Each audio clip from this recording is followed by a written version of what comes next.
The first thing Sergeant Cole Drayden noticed was that all the clocks were running backwards.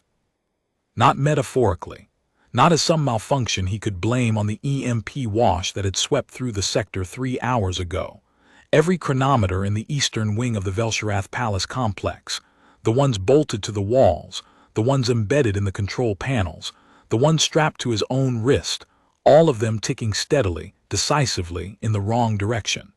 He'd stared at his wrist unit for a full 30 seconds before accepting it. Pressed the reset. Watched it reset and keep going backwards. He'd pulled up his sleeve and looked at it the way you look at something that offends you personally, like it owed him an explanation. It didn't offer one. He filed it under things that are wrong about today and moved on, because the list was already long enough to fill a field report, and none of it was going to matter if he didn't figure out where the Queen's personal guard had gone. That was the second thing he'd noticed, the silence. Velsherath Palace complexes were never silent. They were layered organisms, chambers within chambers, each one generating its own hum of activity, the low harmonic purr of the atmospheric processors working at full capacity to maintain the Queen's specific environmental requirements. Those processors needed constant tending. The guard rotation required 6 personnel at minimum, staggered across 4 checkpoints. The medical attendants moved on 3-hour cycles. The engineering crew for the lower catwalks never fully clocked out. There should have been 42 living beings inside this complex at any given moment, plus the Queen herself. Cole had counted 11, and they were all leaving. He'd intercepted the first cluster near the Eastern Service Corridor, 4 of them, carrying equipment cases, moving fast and low, the way people move when they're hoping nobody asks them where they're going. Senior technicians, by the look of their markings. He'd blocked the corridor with his own body and asked the question that felt obvious. "Where are you going?" The one in front had looked at him with those compound amber eyes, Velsherath eyes, built for wide field vision, not for sustained direct contact, and the look in them had not been guilt. It had been something closer to pity. "The convergence is coming," it had said. "The Queen will not survive it. The complex will not survive it. Leave while you can, soldier. Your contract does not require you to die here." Cole had stood in the corridor for a long moment after they'd gone, listening to their footsteps fade. Then he'd gone looking for the Queen. He found her in the innermost sanctum, which was not where he'd expected. The sanctum was technically a throne room, though calling it that was the kind of translation that smoothed over everything important. It was a chamber designed around a single biological imperative, the Queen's survival. The atmospheric processors here ran thicker. The air was a specific cocktail of compounds that human lungs processed poorly, a mixture heavy with particulates and trace elements that would take years off a baseline human's life with extended exposure. Cole had been inside it 3 times before, each time in full respirator gear. He'd been told never to enter without one. He found the Queen alone, sitting at the base of the central column, and he walked in without the respirator. She noticed immediately. The pale bioluminescent patterns along her thorax shifted, a rapid cascade of gold and deep violet, which his cultural briefing had classified as surprise modulating into concern. She was smaller than he'd imagined from a distance. The Velsherath queens he'd seen in official footage had always been surrounded by their retinue, which made them seem enormous. Without the retinue, she looked like what she actually was, a single living being, ancient by her species' reckoning, sitting alone on the floor of a room built around keeping her alive, while everything that had kept her alive walked out the door. He coughed once quietly and chose not to make a show of it. "Your guards left," he said. The bioluminescent patterns shifted again. He watched them, had spent enough time on assignment to read the broad strokes if not the nuances, the pattern for acknowledgement, the pattern for something more complicated. She extended one of her upper limbs, the secondary pair, finer boned than the primary, used for close communication, and touched the floor beside her. An invitation, or the closest her biology could manage to one. Cole crossed the room and sat down on the floor next to an alien queen, in an atmosphere that was quietly trying to kill him, while somewhere deep beneath the palace, the convergence built toward whatever it was going to be. He lit a cigarette. He'd started smoking on his second deployment, which his mother had told him was the stupidest coping mechanism a person could choose, and she hadn't been wrong. He'd tried to quit 4 times. The 5th time he'd stopped trying and just accepted it as a character flaw. Out here in the field, in the kind of posting that didn't make it into recruiting materials, it had acquired a certain utility. The smoke helped with the particulate air. His lungs had been working too hard since he walked in without the respirator, and the cigarette, strange as it was, gave him something to calibrate against. The Queen watched him with what his briefing materials would have called fascination. The pattern across her thorax shifted into something slow and deep, the color of old embers. He recognized it from exactly one previous context. The cultural exchange documentation had described it as the Velshirath equivalent of sitting with someone you trust in a difficult hour. It had a word in their language that didn't translate. The closest the linguists had gotten was something between companionship and witness. He exhaled slowly toward the ceiling. "All right," he said, "tell me what a convergence is." She couldn't speak to him in any language he possessed. The Velshirath didn't use sound for complex communication the way humans did. Their bioluminescent signaling system carried the full weight of their language, and while Cole had been briefed on basic emotional registers, anything nuanced was beyond him. But she tried. She extended her fine-boned limb and touched the floor, a slow, rhythmic pulse. Then the walls, then the air itself. Cole watched and thought about it. "The building," he said, "the whole complex." The pulse pattern changed. "More than the complex." She touched the air again, and then herself, and then him. He understood something then, not because the briefing had prepared him for it, but because he was a person who had spent 12 years watching things fall apart and reading the room when the official reports couldn't be trusted. The convergence wasn't just structural. It was a temporal event. The palace complex had been built on a Velshirath temporal anchor point, one of those locations where the species had lashed their civilization to a fixed moment in time and something was destabilizing the anchor. When it went, the complex would go with it. The guards knew. The technicians knew. Everyone with working knowledge of what this place was built on top of had made their calculations and decided the math didn't favor staying. They'd left the Queen behind because the Queen couldn't leave. The anchor was her, in some way he didn't fully understand yet. She was the temporal root. Moving her would accelerate the collapse. Which meant everyone else in this complex had looked at that equation and concluded, let her die with it. Cole took a long drag on his cigarette and looked at the glowing patterns moving across her skin. "That's a hell of a thing," he said, "to do to someone." He stood up.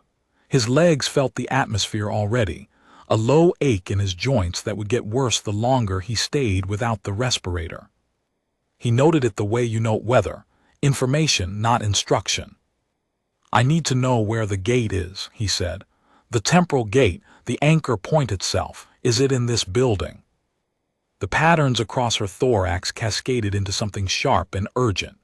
Not the simple pulse anymore. This was complex, layered, the kind of signaling that carried real meaning and weight. She rose from the floor with that particular Velshirath grace that always unsettled humans, the movement too fluid for a being her size, and she moved toward the far wall of the sanctum. He followed. The wall opened. Not a door. The Velshirath didn't use doors in their inner sanctums. They used biometric membrane technology that responded to the Queen's specific biochemical signature. On the other side was a passage that descended steeply, carved into the rock of the promontory the palace had been built on. The walls were covered in the architectural equivalent of the Queen's own bioluminescence, patterned light embedded in the stone itself, millennia old, the same amber gold as her markings. Cole looked at the descent and then back at the Queen. How far down? She touched his arm, the primary limb this time, careful, deliberate, and pointed down. Okay, he said, lead. He'd done descents in worse conditions. He told himself that, ticking through the inventory as they went. The posting in the Cathara Desert, the water temperature had been 30 below when he'd gone in. The siege of Vantro's station, where the gravity had failed halfway through, and he'd had to finish the objective in 0G with 3 broken fingers. The extraction job on Palern 4, where the atmosphere had been actively corrosive, and he'd lost his respirator in the first contact, and just kept going anyway because there wasn't anything else to do. You keep going because there isn't anything else to do. That was the whole job condensed. The passage opened into a chamber that stole the breath from him, not the bad air, the sight of it. He'd been in Velshirath construction before, the functional kind, the military fortifications and the trade outposts, and they were impressive in a utilitarian way. This was different. This was what the species built when they were building something they intended to last for 1,000 years. The space was vast, 300 meters across, he estimated, maybe 400, and it was all catwalks and open air. Rusted iron walkways, old enough to have developed their own ecosystems of bioluminescent growth, crossed and recrossed the space at different levels, connected by ladders and suspension bridges, all of it surrounding a central column that rose from the bottom to the top with a deep, steady pulsation of amber light. The column was the anchor. He could feel it, not metaphorically, not through any trained sense, but through his bones, which had begun to register the same backwards clock wrongness he'd felt upstairs, amplified down here to something that made his teeth ache. The Queen had moved to the edge of the upper catwalk and stood there with her patterns running fast and tight, reading the column the way a doctor reads a patient. Cole moved up beside her, looked down. The drop was enormous. How long, he asked, how long until it goes? She turned to him and did something he'd never seen the Velshirath do before. She reached up to his face, gently, with the fine-boned secondary limb, and touched his cheek. The gesture was distinctly alien. She was reading his biochemistry through the contact, he knew, the way her species sometimes did when they needed information they couldn't ask for. But the gesture felt human, and the feeling it left behind was not unpleasant, and Cole stood very still while she did it. She stepped back. Her patterns ran a slow sequence he recognized. The deep ember color, the color of sitting with someone you trust. Then something new, a rapid gold flash, the pattern for urgency. Hours, he interpreted, not days. Right, he said, then we need to move faster. The problem, which he was working out even as he studied the chamber, was this. He didn't know how to operate a Velshirath temporal anchor. No human military engineer did. This was proprietary xenotech, the kind that had never been shared, the kind that human researchers had been trying to reverse engineer for 15 years without success. The Queen presumably knew how to use it, but the Queen was the anchor, and you didn't ask the anchor to also be the operator. He pulled out his field kit. A soldier's field kit wasn't much. It was the bare essentials for staying alive in places that wanted you dead. Ration capsules, wound-sealing compound, a multi-tool, a secondary comm unit in case the primary got destroyed, which it had 3 hours ago in the same EMP wash that had scrambled his clocks. He stared at the contents and ran through what he knew. The anchor was temporal. It was pegged to a fixed point in time, which meant it didn't travel, it translated. It wasn't moving anything through space. It was holding something in place across time. The destabilization meant the peg was loosening. The convergence was the moment it came loose entirely. But pegs could be re-driven, or reseated, or, the word that occurred to him, drawn from 12 years of fixing things that weren't supposed to be fixed in the field, jury-rigged. He looked at the central column, looked at the anchor's pulsation, looked at his multi-tool. "I'm going to do something that might make this worse," he said. "I need you to know that up front. I'm going to try to stabilize it, but I'm working with about 4% of the information I'd need to do this confidently, and the other 96% is your species' closely guarded technological heritage, so..." He paused. "Just, if you know a better way, now's the time." The Queen watched him. Her patterns ran the ember gold sequence again, slow and certain. He took that as permission, or as close to it as he was going to get. The descent to the column base took 12 minutes. The catwalks were old and some of them weren't trustworthy anymore. He tested each one before weighting it and moved in the way he'd learned to move in unstable environments, with his weight distributed and his center of gravity low and his mind refusing to count the distance to the bottom. The Queen followed him with a sure-footedness that made his descents look labored. 12 minutes of controlled, careful movement, while the anchor pulsed around him and his clocks ran backwards, and somewhere above them, the complex was emptying of everyone who had decided the Queen wasn't worth dying for. He reached the base and stood close to the column, which was warm. Not uncomfortably so, a dry, steady warmth, like standing near an engine in winter. The pulsation was deep enough at this proximity that he felt it in his sternum. He put his hand flat against the column. The wrongness he'd been feeling all morning concentrated there, in his palm, and he stood with his eyes closed and just let himself feel it. Something in the rhythm was off. The anchor was cycling at the wrong frequency. Not completely wrong, not so far off that the structure was failing yet, but getting there, building toward failure the way a worn bearing builds toward it, each cycle slightly worse than the last. He was a soldier. He was not an engineer. He was specifically not a temporal engineer. But he'd been in the field long enough to know that the difference between a specialist and a non-specialist, in a situation where the specialist was gone, was about 6 hours of very intense focus. He opened his eyes, opened his kit, found the multi-tool. "All right," he said quietly and went to work. The Queen stayed close. He didn't ask her to, and she didn't announce it. She simply chose to remain in the orbit of whatever he was doing, her patterns running in a low continuous sequence that he eventually identified as something like focused attention. Not anxiety, not fear, or not mainly fear. She was watching him the way a person watches a stranger fix something they've never seen fixed before and can't help believing, despite everything, might actually work. He'd been on enough assignments to have developed a set of working heuristics for tech he'd never trained on. They weren't official. His commanding officer, back when he'd had a commanding officer, would have been very unhappy about the fact that they existed, and that Cole used them with what the officer would have described as alarming confidence. The heuristics went like this. First, find the heartbeat. Every system, however alien, has a rhythmic component. Something cycles, something pulses, something repeats. Find it and listen to it until you know it the way you know a song. Second, find what's wrong with the rhythm. Not the mechanical cause, that's specialist work. The rhythm itself. What's the note that doesn't fit? Third, see if you can add something that brings it back. This was not a precise science.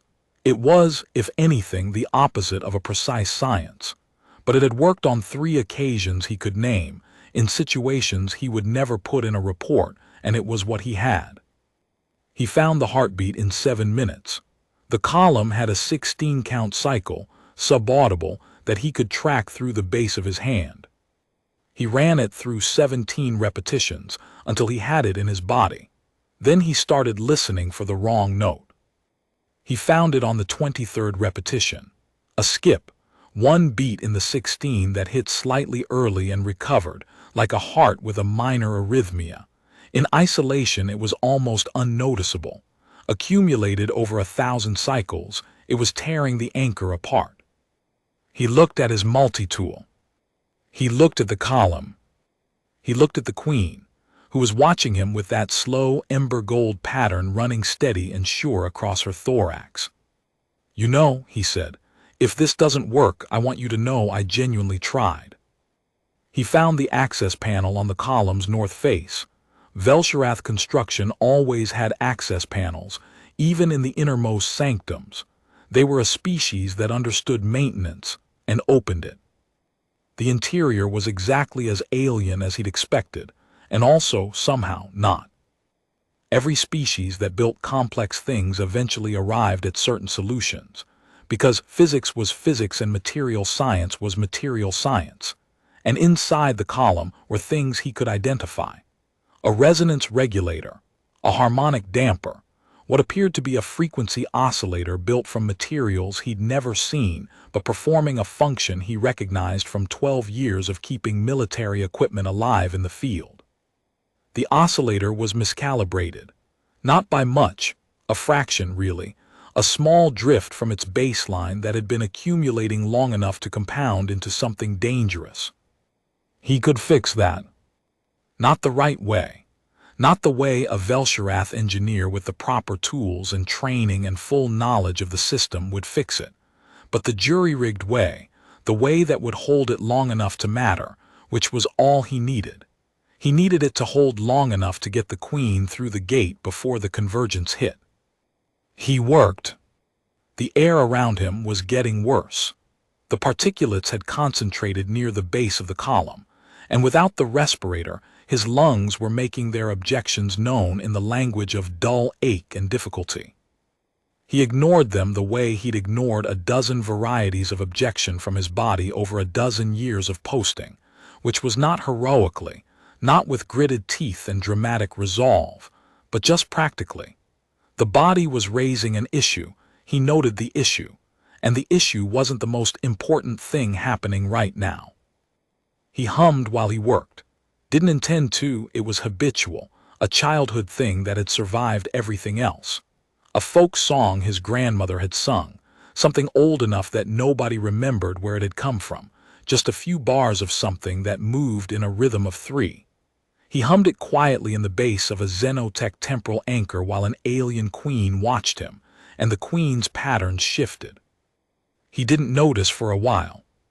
He was deep in the oscillator mechanism, adjusting a resonance frequency by increments too small to be confident about, running the 16-count cycle in his head and checking each increment against it. When he finally looked up to check the column's external pulsation, he saw what the Queen was doing. She was mirroring his rhythm. The bioluminescent patterns across her thorax were pulsing in 3, the same 3 count as the old song he'd been humming, unconscious, habitual. She had heard the rhythm through the column's base, the vibration of his working, his hands, his humming conducted through the machinery, and she had picked it up. He stared at her for a long moment. She was old. He knew the rough outlines of Velsherath biology, enough to know that a queen of this resonance signature had been alive for a very long time, not years but centuries, by human reckoning, maybe longer. She had ruled a civilization and watched it dwindle and ended up alone in a room while the people sworn to protect her filed out the door. She was sitting in the rusted catwalks of her own legacy, pulsing in 3 count to a human folk song she'd never heard before, watching a stranger fix her civilization's foundation with a multi-tool and insufficient information. He said nothing. He went back to work. The adjustment took 37 minutes in total. It felt longer and shorter simultaneously, the way time always felt when you were doing precise work in bad conditions. His hands were steady, they'd always been steady, even in the bad situations, which he was grateful for in the way you're grateful for things you had no part in arranging. The oscillator came into better alignment. Not perfect. He didn't have the tools for perfect, but close enough that when he ran the 16-count cycle again, the skip was less. The arrhythmia was quieter. He closed the panel. Stood. His legs didn't appreciate it. His lungs very much didn't appreciate it. He allowed himself 3 seconds of just standing there with his eyes closed, taking stock. Okay, he said. That buys us time, not a lot. Where's the gate itself? The Queen moved. She'd been waiting. He understood that now, watching the way she moved, with the particular kind of readiness that belongs to someone who's been preparing for a cue. She led him across the base of the chamber, through a passage he hadn't seen from the catwalks above, through a section of the complex that was older than anything he'd passed through before. The older sections of the palace were something else entirely. The decay that had been architectural in the upper chambers was geological down here. Not the crumbling of poor maintenance, but the crumbling of genuine age, stone that had absorbed centuries and wore them visibly. The bioluminescent patterning in the walls here was different from upstairs. Slower, deeper, some of it flickering at the edge of failure, individual nodes going dark while others compensated. The whole system in a kind of managed decline that had been going on for long enough that the managed part was becoming academic. The gate chamber was at the end of the passage.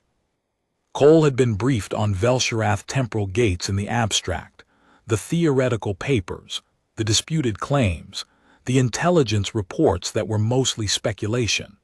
He'd processed the briefing the way soldiers process briefings about things they don't expect to encounter personally, with appropriate professional attention and an internal assessment of probably never going to matter. He was revising that assessment considerably.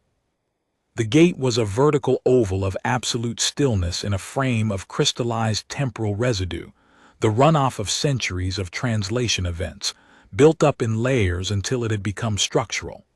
The frame was the same amber gold as the anchor column, but concentrated, dense.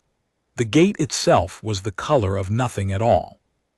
Not black, not dark, the complete absence of color, the thing that lives on the other side of all colors, a doorway into a state that didn't have a name in any language he spoke. He stood in front of it and felt the small hairs on his arms stand up. "Where does it go?" he asked. The queen moved to stand beside him. She reached out and touched the frame with one fine-boned hand, and her patterns ran a sequence he'd never seen before, not from the briefing, not from his own observation, not from anything. A pattern so complex and layered that it resolved, in the back of his mind where instinct lived, into a single word. "Forward." "Forward," he said. Her patterns ran the ember gold sequence. Yes. He stood there for a moment with the gate in front of him and the convergence building somewhere above in the architecture of a civilization that had run down, and he thought about what he was being asked to walk into. A temporal gate, a translation event, an unspecified point forward in time, which might be 100 years from now or 1,000, which might be a civilization rebuilt or a civilization's ending, which was guaranteed to be somewhere very far from anything he'd been trained for or contractually obligated to handle. He thought about the 4 technicians in the corridor with their equipment cases and their pity. Your contract does not require you to die here. They were right. His contract didn't. He'd signed on to protect the complex during a specific period of diplomatic exchange. The contract had clauses. The contract had a termination event. The contract, by any reasonable reading, had already effectively terminated when the thing it was protecting had been abandoned by everyone else. He lit his second-to-last cigarette, stood in the gate's absence of color light and smoked it, and looked at the alien queen who had been alive for centuries, and was facing the end of everything she'd built, and was facing it without the people who should have faced it with her. He thought about his grandmother's song. "You know the thing about forward," he said, "is that you can't see it from here. You just have to go." He put the cigarette out against the sole of his boot. "But you can't go while the convergence is still building. Not safely." He looked at her. "I need to hold the anchor long enough for a clean translation, which means I need to go back up there and do something creative with not enough equipment." Her patterns flared urgent, sharp, the gold flash he'd learned to read as don't. "I know," he said. "I know it's risky, but if the anchor fails mid-translation, we don't end up anywhere. We end up in the space between, and that's not forward, that's just lost." She looked at him for a long moment, Those amber compound eyes that weren't built for direct eye contact, holding it anyway. He held it back. She touched his arm once lightly, with the primary limb, not the fine-boned secondary one she used for reading biochemistry. The primary one, the strong one, the one that meant something in Velsherath body language he couldn't fully translate but understood as clearly as if she'd spoken it in a language they shared. "Come back," it said, or as close as biology could get. "I will," he said. "Give me 40 minutes." He went back up. The ascent was harder than the descent, partly because his lungs had taken real damage from the extended exposure to the particulate air, and partly because his legs had gone from aching to protesting in the specific way that meant he was going to feel this for a week if he survived it. He moved through the catwalk system with methodical care, not fast, not recklessly, because reckless was how you fell. The palace complex was almost entirely empty now. He passed through chambers where equipment had been abandoned mid-task, technicians who'd been working when word came, and had simply stood up and walked out. A diagnostic console showing a continuous loop of Velsherath data with nobody reading it. A half-eaten ration pack on a work surface. The food still warm, which meant whoever had left it had decided very recently that food didn't matter anymore. He found the secondary anchor stabilizer array on the eastern mezzanine. He'd spotted it on his way down, filed it, come back to it now. The array was the palace complex's redundant system, not the main anchor but the backup, designed to compensate for fluctuations in the primary. It was functioning still. If he could modify the output cycle to actively counterphase the convergence wave, essentially throw the anchor's instability back at itself, use the destabilization energy to cancel its own feedback loop, he could create a clean window. Maybe 8 minutes, maybe 10. Enough. He worked fast this time because he had to. 40 minutes was a real deadline, not an estimate, and he'd used 12 of them getting up here. He stripped the stabilizer's housing and got into the output modulation systems, moving with the specific economy of someone who doesn't have time for mistakes and can't afford to make them anyway. His hands were less steady this time. He noticed it clinically, the atmospheric damage showing up in fine motor response, the oxygen deficit affecting precision.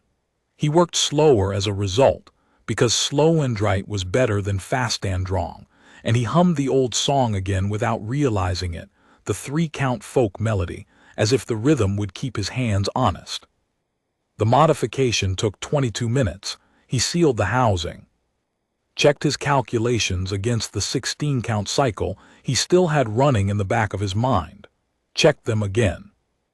Then he found the main command interface for the secondary array and set it to activate in 18 minutes, which gave him time to get back to the Queen and through the gate before the counterphase window opened and before the convergence arrived behind it. He went back down.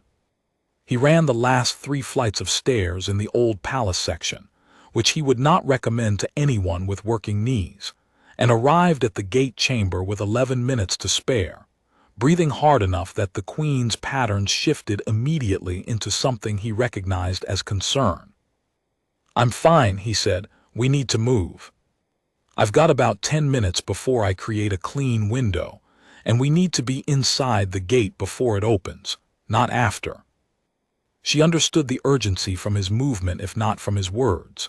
She was already at the gate frame when he reached her, her hand on the crystal anchor, and she turned to look at him once, with those compound eyes that weren't built for sustained direct contact, but were giving it to him anyway. He pulled out his last cigarette, looked at it, put it back. Figured he could smoke it on the other side. "Together," he said, "on 3. She didn't understand the words. She understood his hand, which he extended to her, palm up, in the universal gesture that was apparently universal enough to cross species lines. She looked at his hand for exactly 1 moment. Then she took it. 1, he said, 2, 3. They walked through the gate. The space between was not what he'd expected, which was nothing, and was also not what he'd feared, which was everything. It was a corridor. He thought of it as a corridor, though it had no walls, no floor, no ceiling that his eyes could properly identify, just direction. There was only forward, and forward was the only available option. So he walked in it with an alien queen's hand in his, which was strange in all the ways you'd expect and fewer of the ways you'd worry about, because strange was the smallest problem they currently had. The sounds of the palace complex fell away behind them, the backwards running clocks, the deep pulsation of the anchor column, the subtle wrongness that had lived in the air of the complex for hours, the wrongness of a temporal event approaching like weather. Behind them he heard, faintly, then not faintly at all, the sound of the convergence arriving. It was a sound like a billion clocks running backwards all at once and then stopping, and the silence that followed it was the deepest silence he'd ever heard. And then the light inside the gate corridor changed from nothing to something, and the something grew until it was everywhere at once. They came through on the other side standing, which he'd been hoping for. The first thing he noticed was the air. Clean. Not clean like filtered military-grade clean, but clean like the air in the mountains above his grandmother's farm when he was 8 years old, and the world hadn't yet acquired the atmospheric residue of 200 years of industrial civilization. Clean like something that hadn't been breathed or processed or worried over. He stood in it, and his damaged lungs opened up, gratefully, involuntarily, like hands unclenching. He breathed, kept breathing, let his eyes adjust. It was dawn. The sky above them ran from deep indigo at the zenith to a band of gold at the horizon that shaded into something the color of apricots, and it was the most ordinary sky he'd ever seen and the most extraordinary one, because the sky above the Velsherath Palace complex had been the coppery overcast of a world in decline, and this sky was a sky that hadn't given up. The queen stood beside him. Her patterns, he looked immediately, because her patterns were his best source of information, and he'd learned to read them before he looked at anything else, were running in a sequence he hadn't seen before. Not the quick, urgent gold of emergency, not the slow ember comfort of companionship, not the complex layered signaling of information transfer. Something slower and deeper than all of those. Something that moved through the full range of color she possessed, from the deep blue of her lowest registers all the way up through amber and gold to a white so bright, it was almost painful to look at. He thought about asking what it meant, decided he didn't need to. He looked out at the place they'd arrived. A plain, covered in something that moved in the wind, not grass, not quite, a Velsherath flora that he'd only seen in botanical briefings, a low-growing silver-green ground cover that rippled in slow waves as the morning air moved across it. Mountains at the horizon, their peaks still carrying the blue-gray of night while the light built toward them. A sky that had nothing wrong with it. A world that smelled like possibility. Somewhere in the forward direction that this gate had sent them, there would be a civilization waiting to be rebuilt. The people the Velsherath had been collecting for decades, held in careful stasis, the survivors, the would-be dead who'd been quietly extracted from their endings and brought forward to a future that needed living things. They would be here somewhere. The queen would need to find them. The work of reconstruction would be enormous and would take generations and would not be simple or easy or clean. But the sky was right, and the air was breathable, and the ground was covered with living things moving in the wind. Cole put his hand in his pocket and found the last cigarette. He stood in the clean dawn air of a world that hadn't given up and held it between his fingers and thought about his grandmother's farm and the old folk song she'd sung and the way a rhythm will travel through machinery if you give it a channel. He looked at the queen. She was still running that full-spectrum pattern, the one he didn't have a word for and didn't need one. She was looking at the mountains and the silver-green plain and the apricot horizon, and the bioluminescence moved across her in waves, slow and complete and certain. He put the cigarette back in his pocket. Left it there. The queen turned to him then and extended her fine-boned secondary limb, the one she used for close communication, the one built for the intimate work of reading and being read, and touched his cheek again. The same gesture as in the sanctum before all of this. The biochemical reading. The thing that said, "I see you, specifically you, not a soldier, not a category, not a contract." He stood still and let her. When she was done, her pattern settled into the ember gold. The pattern for sitting with someone you trust. The word that didn't translate, that lived somewhere between companionship and witness. He had 12 more questions he would have asked if they'd shared a language. He filed them in the same folder as the backwards clocks and the air that had tried to kill him, and the moment he decided to stay when the math said leave. Things that were wrong about today, except that last one, which had turned out to be the most right thing he'd done in 12 years. The sun came up. He watched it clear the mountain range and throw its light across the silver-green plain in a wave that moved the ground cover into something close to applause, and the queen stood beside him and ran her patterns in long, slow colors he was only beginning to learn, and the day began. He didn't know what came next. He was a soldier without a contract, on a world he'd never been briefed on, at a time he couldn't calculate, with no equipment worth mentioning and one unsmoked cigarette. He had the queen's confidence, which he was still processing. He had the 16-count cycle running somewhere in the back of his head. He had his grandmother's song, which had apparently traveled further than either of them had expected. He had everything he needed and less than he'd ever had, and the two statements were not in contradiction. The guards had run. The technicians had run. Everyone with a contract and a calculation and a reasonable cost-benefit analysis had looked at the math and walked out the door with their equipment cases. He'd looked at the same math and found the thing the math had left out. Some things you stay for because the contract says you have to. Some things you stay for because the numbers work. And some things you stay for because you're standing in a room with someone who's been alive for centuries and is still trying. And that specific kind of stubbornness has a gravity to it, and you find yourself in its field, and the question is never really whether to stay. The question is only whether you were paying enough attention to notice what you were standing next to. He'd been paying attention.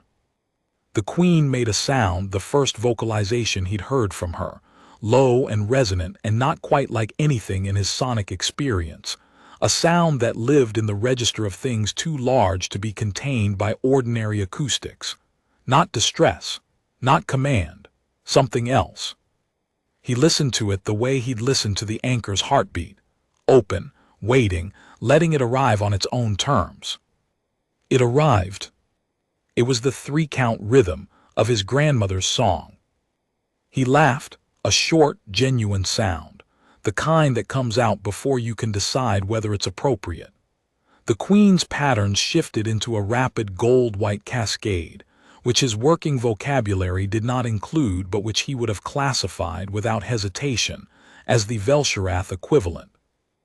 They stood in the clean dawn of a world starting over, in the field of silver-green ground cover moving in waves, and they shared something that didn't require translation, because it had traveled the necessary distance without one, and the sun kept coming up, and forward was the only direction available.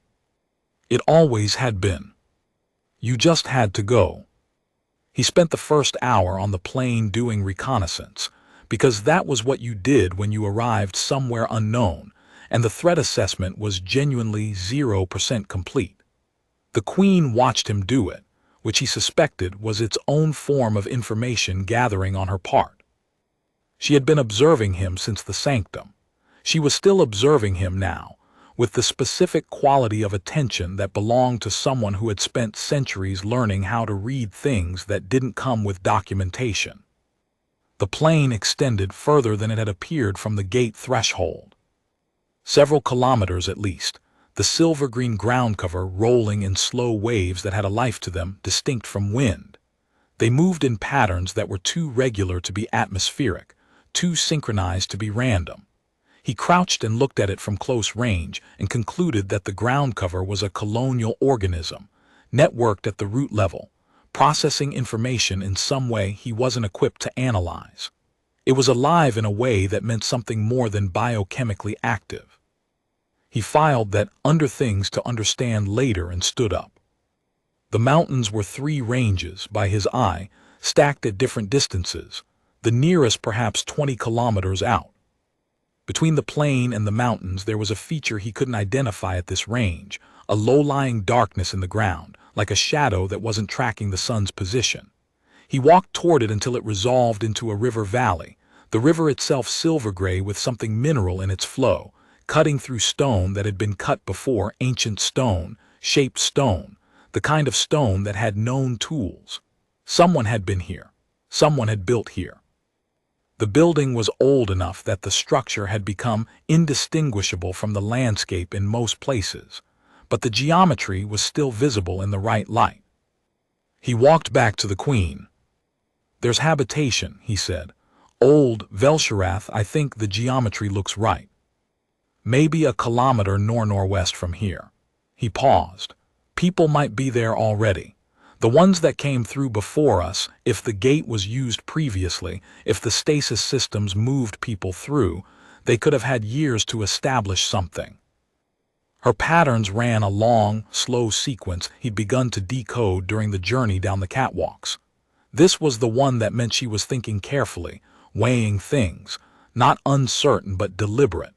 He'd started to appreciate that about her. She didn't signal quickly. Everything she communicated had been filtered through the consideration it deserved. He'd known commanding officers who could have benefited from the same practice. "We should go see," he said. "Together, or I can go ahead if you want to wait here." She took a step in the direction he'd indicated. "Together, then." They walked northwest across the plain, the silver-green ground cover parting slightly ahead of them in a way that might have been mechanical response to pressure, and might have been something more deliberate. He couldn't rule out that the colonial organism was aware of the Queen's biochemical signature in the same way the biometric membranes in the palace had been aware of it. The world knowing her, in whatever way worlds knew things. It took 40 minutes at their pace. He walked at her speed, which was not slow. The Velsharath moved efficiently when they moved, but was different from a human stride in ways that required some adjustment. Their stride length was longer, their cadence slightly faster, with a particular smoothness to the transition from stride to stride that human gait engineers had been studying for decades. He'd been around them enough to have adapted without thinking about it. He noticed now that his own gait had shifted to accommodate her, and wondered when that had happened. The habitation came into focus gradually, the way settlements always do from the outside, first a feature that seems too regular for the natural landscape, then another, then a pattern that asserts itself as intentional. The settlement here was built at the river's edge, which was sensible, and built low, which was Velsharath instinct. They preferred horizontal spread to vertical, unlike humans, who tended to stack. It was newer than the ruins he'd spotted from further away. Not recent, but not ancient, a generation, maybe 2, of continuous occupation. And there were people in it. He counted 16 before he stopped counting, because after 16 the number was clearly larger than his immediate ability to assess. They came out of the low structures as the Queen approached, and the way they came out, the way the movement spread from one person to the next in a wave of bioluminescent response, patterns cascading like light through water, told him everything about the history of this place. They knew her. Not her specifically, maybe. She had been in stasis in the palace complex since before any of them had been alive, but they knew what she was. The patterns they ran were the old formal registers, the ones from the cultural briefing that were labeled archaic, the ones the briefing noted were no longer in common use, but would be universally recognized. He stopped walking. The Queen kept going. He stood at the edge of the settlement and watched her walk into it, and watched the wave of recognition move through the people gathered there. and the formal patterns cascaded and gave way to something less formal and more immediate. And a sound rose from the settlement that he'd never heard from the Velshirath before, not the deep, resonant vocalization of the Queen's three-count rhythm, but something higher and more complex. Multiple voices in a harmonic structure that the briefing hadn't prepared him for, and that he didn't need the briefing to understand. He stood in the morning light and listened to it, and felt the particular quiet that comes after a long run of things going wrong, when something finally goes right. A figure broke away from the settlement and approached him. Young by Velshirath standards, the bioluminescent markings still in the sharper, more high-contrast phase that indicated developmental age, the patterns quick and responsive in a way that slowed with time. The figure stopped a few meters from him and ran a set of patterns that Cole recognized from the bottom of the briefing's social interaction section. Query. Greeting. Careful, open query. "I don't speak the formal registers very well," he said. "Basic emotional palette and some intermediate, not the complex stuff." The figure's patterns shifted into something he'd learned to read as amused. Then it did something unexpected. It touched its own throat twice, lightly, and then pointed at him. He thought about it. "I'm human," he said. "You may not have seen one before. We're from the same past your people came from. I was assigned to the palace complex.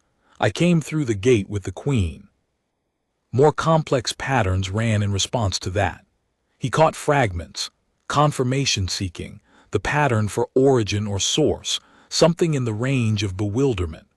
The young Velshirath turned back toward the settlement and ran a fast pattern toward the gathered crowd, and in response, two figures broke away and came toward them.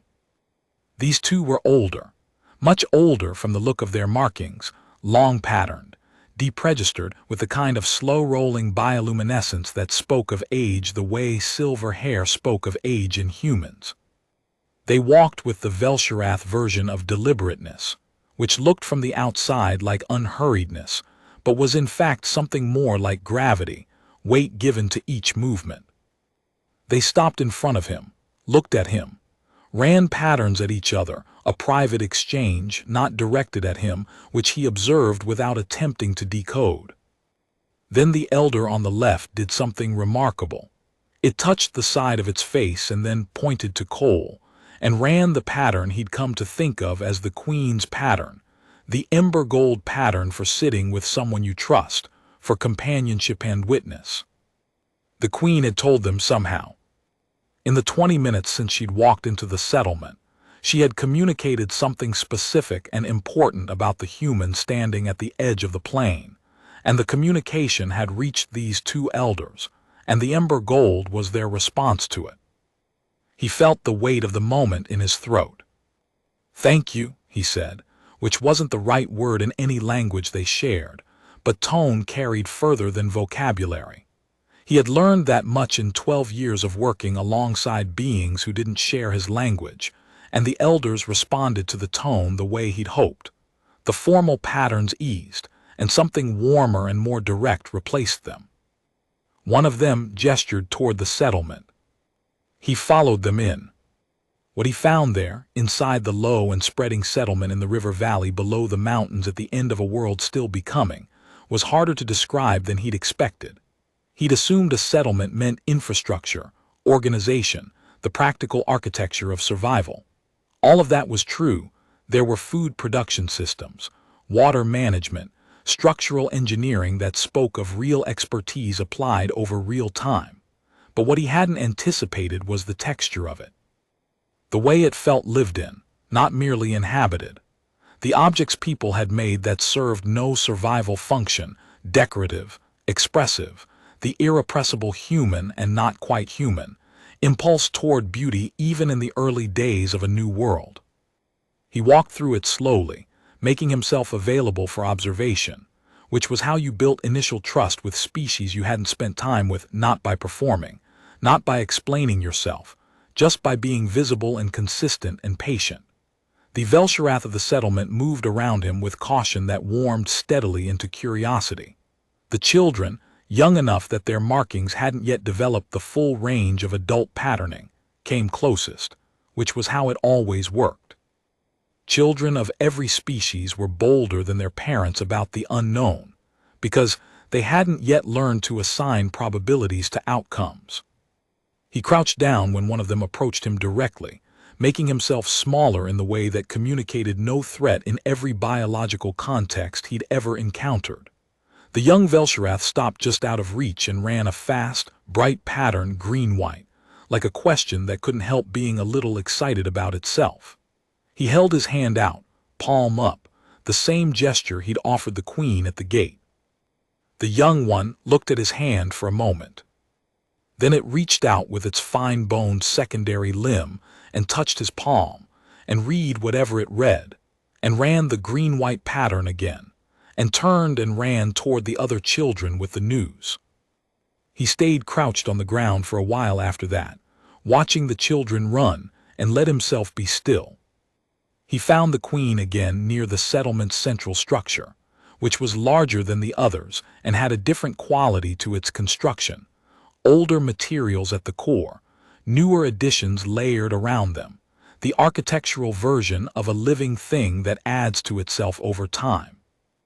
She was with the two elders he'd met, and several others, and the exchange between them was the complex, layered kind he couldn't follow, but the quality of it was clear from the patterns. This was consequential conversation, the kind that would change things, the kind that was rearranging the settlement's understanding of itself. She saw him and paused the exchange, ran the ember gold pattern in his direction. He nodded. He sat down against the wall of the central structure in the sun, which was warm on his face in a way the coppery overcast of the old palace world had never been, and he let himself rest. Not sleep. He wasn't ready to sleep in an unknown environment without someone watching the perimeter, and old habits required real work to override but rest.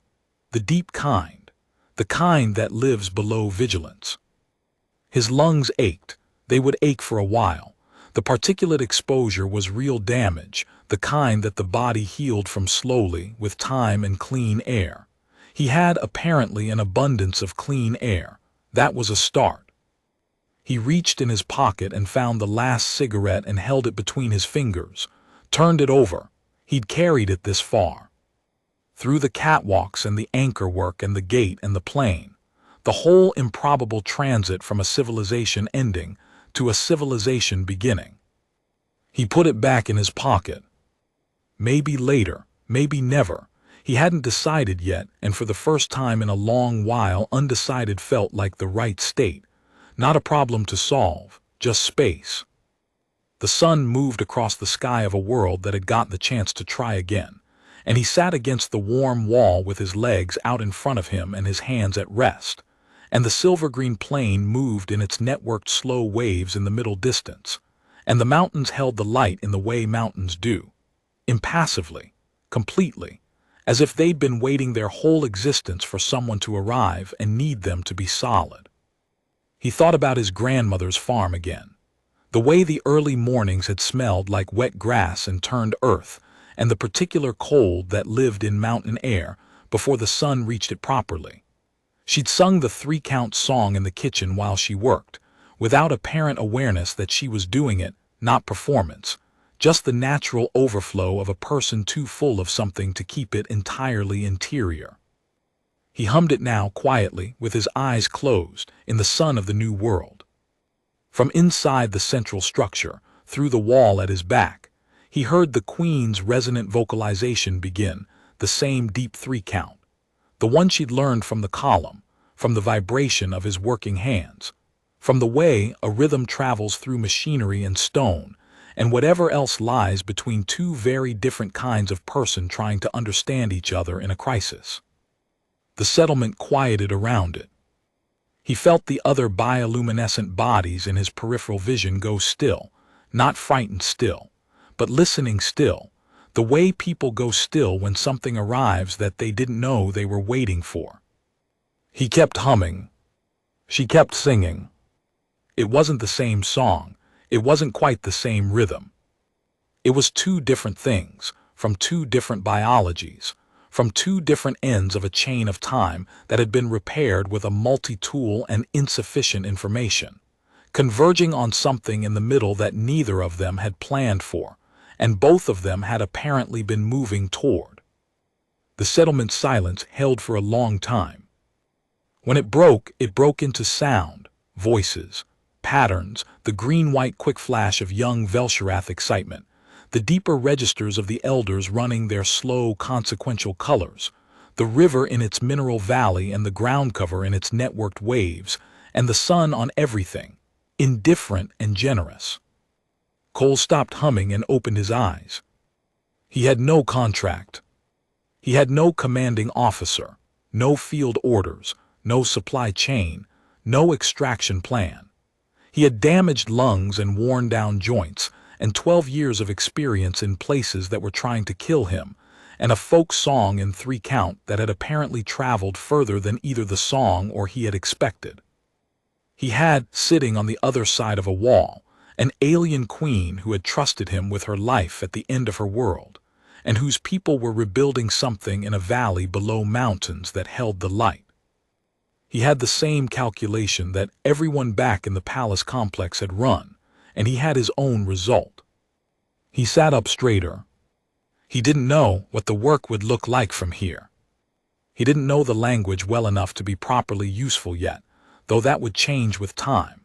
He didn't know the ecology of this world, or its geology, or its seasons, or what dangers the night brought that the day was too bright to show.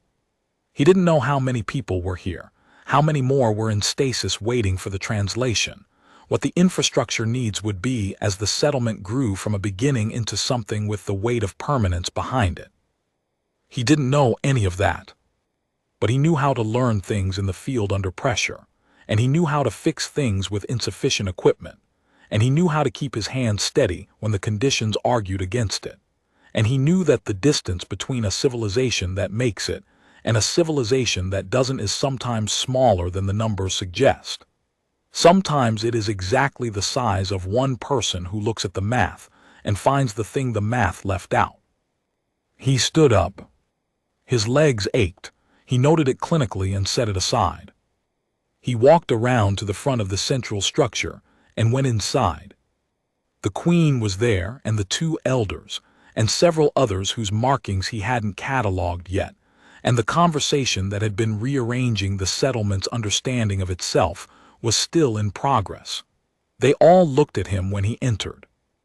He stood in the entrance and thought about how to begin, in a language he spoke imperfectly, with people he'd known for less than a day, in a world he'd arrived at through a doorway in time. The ember gold cascade ran across the queen's thorax, slow and certain. He found himself smiling. "All right," he said to the room in the direction of whatever came next. "What do you need?"